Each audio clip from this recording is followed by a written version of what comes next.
Nahulog ang isang mini dump truck sa Barangay Road ng Purok 6, Barangay Dinanom, San Juan, La Union matapos bumigay ang nasabing kalsada. May laman umanong buhangin ang truck.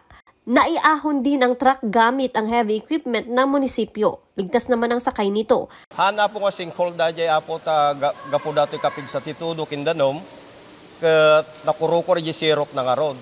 Naubos umano ang lupang pundasyon ng kalsada matapos itong lamunin ng tubig sa irigasyon. Nagkataon umanong may mga naanod na sanga at bumarang mga ito sa daluyan ng tubig.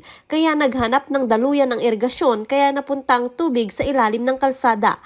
Nangyari ito sa pananalasa ng bagyong Emong, kaya naging mabilis din ang pagtibag ng lupa sa ilalim ng kalsada. Nasa 3 metro ang lapad, 10 metro ang haba at 3 talampakan din ang lalim ng butas.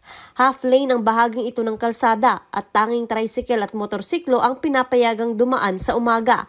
Totally closed naman ang nasabing kalsada sa gabi.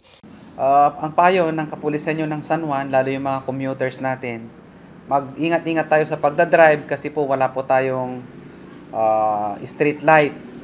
Kumbaga may mga solar kami na street light pero yung iba na natumba dahil sa bagyo, nadaganan ng mga punong kahoy. Kaya pakiusap po ng kapulisan nyo ng San Juan na mag-ingat na lang po sa pagmamaneho. Joan Punsoy, Balitang Solid North.